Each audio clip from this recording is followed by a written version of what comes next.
So ito na po yung mga naputol natin mga bossing. Doon sa kabila, dalawa lang naman po yung drawer doon. Ito, dalawa po to. Ito naman po yung sahig ng box, dalawa. Yung isa po mga bossing, naikabit ko na dito sa karugtong ng ito, box. Ito box. Yan. Ayan na po yan mga bossing. May lock. Ito kasi mga boss, hindi ko kasi gawa to eh. Yung gumawa nito yung kasama ko.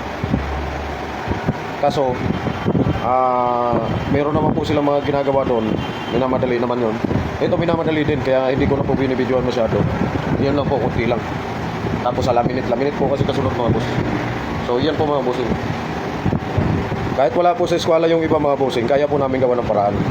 Ganun lang po kami rito mga bossing. Mas magaling po kami sa diskarte. Kahit nasabihin yung wala po kaming alam, sa diskarte lang po kami may alam mga boss. So yan lang po. Sa mga baguhan po, ito na po yung pagkakataon nyo mga bossing. Kahit pa paano makukuha kayo ng kunting idea. Hindi pa ganun malaki kasi hindi nga raw kami marunong. Kahit pa paano may mapupulot po kayo ng magandang diskarte dito mga boss. Kahit kunti lang naman, dagdagan nyo na lang po kung kulang.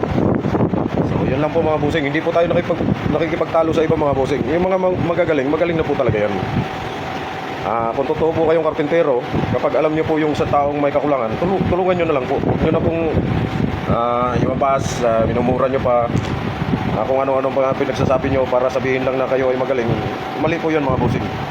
Pare-parehas lang po tayo mga karpintero mga boss. So dapat tayo po ay magtutulungan. Kahit hindi po tayo magkamag-anak, parehas po tayo ng trabaho mga boss. Trabaho lang po tayo mga bossing.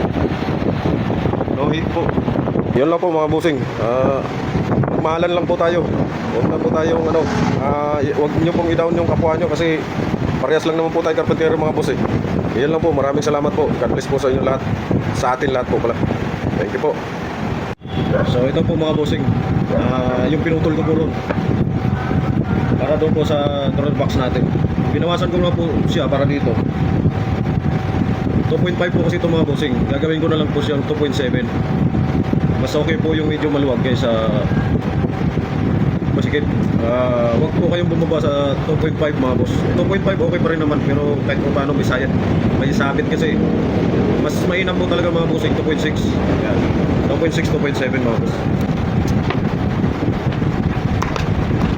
Dalawang box po ito mga bossing. Nilagyan ko pa ako, pinagsabay ko na kasi yung dalawa eh. Para hindi sila maghiwalay. Sa paggawa po ng box mga bossing, iba-iba po ang diskarte, iba-iba din po ang style. Depende na lang po yan kung laminated at saka hindi. Ito, wala po kasi kaming laminated mga bossing. Kaya sanay po kami sa mga ganito.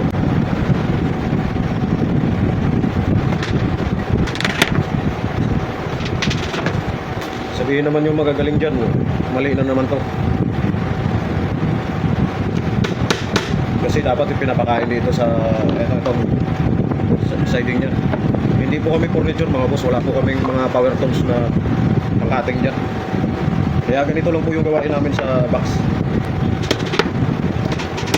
Sabihin na naman iba, makaluma. Bihis lang po tayo mga bossing, not what. Bakit? Nagagalit lang naman yung mga magagaling lang. Hindi na nga nakumpilto sa galit, nagmumura pa.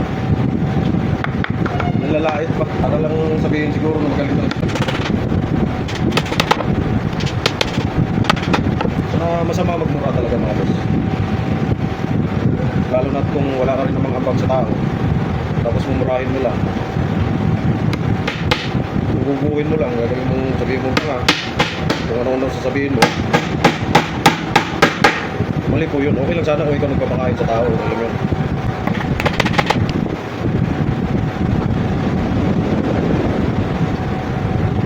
Para sa mga baguhan, iligay yung ganito boss mga bossing, para hindi masayang yung stick wheel nyo, hindi pa makalat.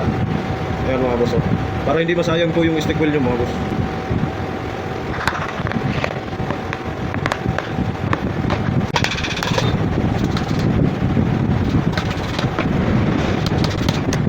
So nakaisa na po tayo mga boss.